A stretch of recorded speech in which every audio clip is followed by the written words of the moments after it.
Bienvenue dans un nouvel essai de Caroom. L'Audi RS3, compacte allemande, est revenue métamorphosée pour ce qui sera sans doute sa dernière génération. Elle conserve toutefois sa spécificité sous le capot, le 5 cylindres turbo. Découvrez sans plus attendre notre essai de l'Audi RS3 Sportback.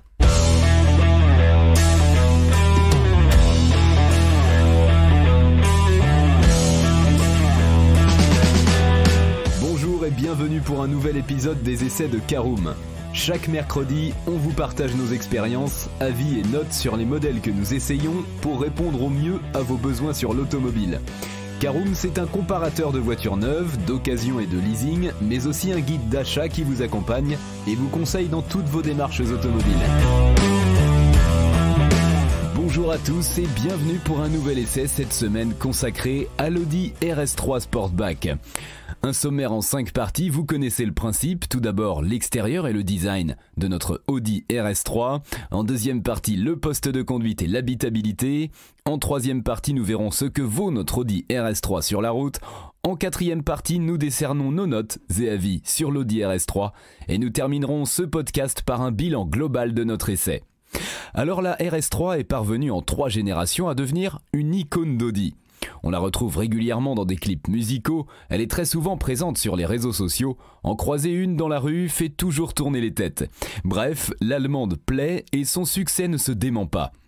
Audi aurait eu tort de ne pas lui donner de descendance, aussi elle a rempilé en 2021 pour ce qui devrait être une ultime génération tant il devient difficile de sortir des voitures thermiques en Europe.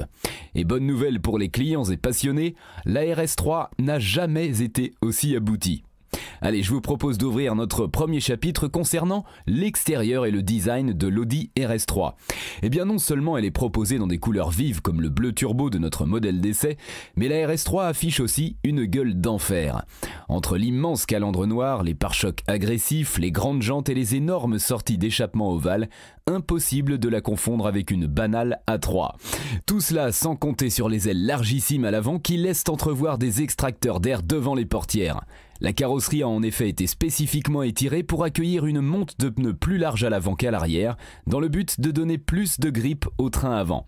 Alors si elle n'est pas aussi méchante qu'une RS6, la plus petite des Audi RS, à l'exception du TT, a tout de même plus qu'il n'en faut pour être franchement intimidante quand elle déboule dans vos rétroviseurs. Allez, on s'installe à l'intérieur, voyons le poste de conduite et l'habitabilité de notre Audi RS3 Sportback. En effet, si l'extérieur verse dans l'ostentatoire, l'habitacle est en revanche bien plus mesuré. Un peu trop même, si l'on accepte les sièges brodés du logo RS ou le volant siglé, difficile de se croire dans une sportive. Il y a bien quelques affichages spécifiques dans le combiné d'instrumentation numérique, mais tout le reste fait furieusement penser à l'Audi A3, de la disposition à la qualité des matériaux employés, correcte dans l'ensemble, mais pas irréprochable. Il y a tout de même pas mal de plastique dur assez peu flatteur, surtout en partie basse, ce qui dessert un peu l'image premium de la marque. C'est dommage, mais la RS3 ne s'en tire pas trop mal question habitabilité, puisque là encore le score est proche de celui d'une A3. Les passagers arrière sont plutôt bien lotis, tandis que le coffre dispose de 282 litres dans sa petite configuration, suffisant au quotidien mais un peu juste au moment de partir en vacances. Je vous propose maintenant de démarrer, voyons ce que vaut notre Audi RS3 sur la route. Alors c'est notre troisième partie, en effet, si l'on achète une Audi RS3, c'est parce que l'on est intéressé par la performance plus que par le côté pratique. Sur les premiers tours de roue pourtant, le côté explosif de l'allemande ne saute pas aux yeux. L'Audi fait même preuve d'un confort désarmant. Les pavés parisiens, pourtant impitoyables, sont ici avalés avec une sérénité insoupçonnée. Faire des kilomètres n'est ainsi nullement fatigant, une gageure tant le potentiel de l'auto est important. Car il suffit de basculer sur l'un des modes de conduite sportive comme le RS Performance pour se retrouver avec une voiture complètement transformée. On passe de nuages à bout de bois. Le châssis devient très raide, ne laisse aucun répit aux vertèbres et le moindre mégot sur la route est remonté dans l'habitacle. Heureusement, un mode individuel permet de choisir une position équilibrée pour la raideur des suspensions et cette dernière porte bien son nom tant elle parvient à limiter les rebonds intempestifs sur chaussées dégradées tout en maintenant des mouvements de caisse réduits. L'Audi reste ainsi agile et précise en toutes circonstances, même si sa direction pouvait être un poil plus consistante. Mais le gros atout de cette génération de RS3 est surtout la présence d'un train arrière disposant de 2 embrayages pilotés électroniquement. Ainsi, la puissance envoyée aux roues arrière peut être finement modulée et le système permet de faire du torque vectoring. La roue extérieure au virage est accélérée par rapport à la roue intérieure, ce qui crée un effet de lacet et augmente virtuellement l'agilité de la voiture. Dans les faits, il faut déjà rouler fort pour le sentir, mais son action est bien perceptible et efficace. Combiné à la monte pneumatique majorée à l'avant, 265 contre 245 de large, l'Audi repousse très loin les limites du sous-virage et passe comme une balle dans les courbes avec une motricité à toute épreuve grâce à la transmission intégrale Quattro. Et cette dernière n'est pas castratrice puisqu'il existe même un mode drift baptisé RS Torque Rear, réservé exclusivement au circuit, qui permet de faire de grandes glissades. Le tout dans la sonorité magique du fabuleux 5 cylindres 2,5 litres turbo de 400 chevaux et 500 Nm. Dommage que les normes soient passées par là et que l'échappement ne soit plus aussi loquace qu'avant, mais le bloc semble inépuisable.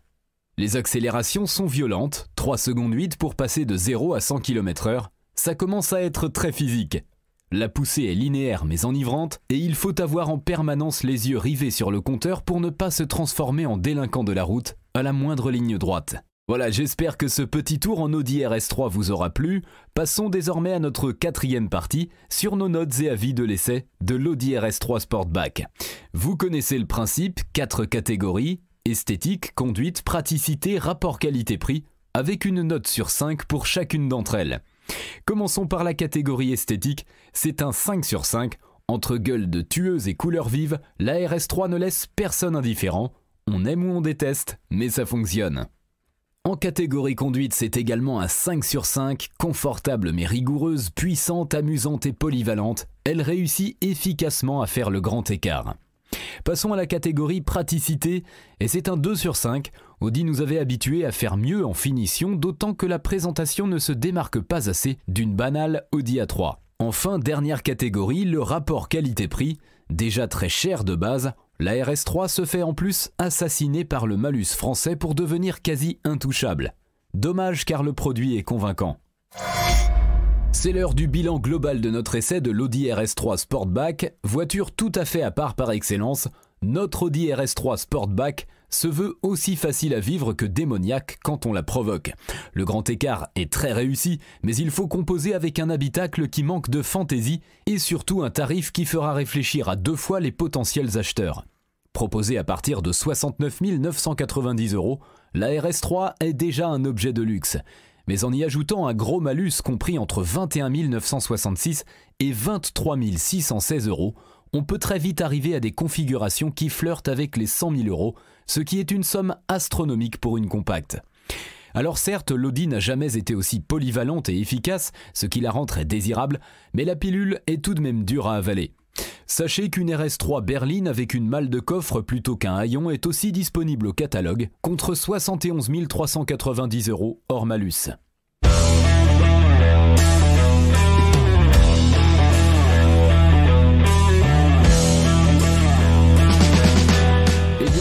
On en a fini pour cet essai. Si vous souhaitez avoir davantage d'informations, n'hésitez pas à aller lire l'article en entier. On a mis le lien dans la description plus quelques bonus. Vous pouvez également le retrouver en tapant Caroom essai Audi RS3 Sportback sur Google. Et si vous avez encore des questions, vous pouvez laisser un commentaire sur l'article ou les poser sur notre forum.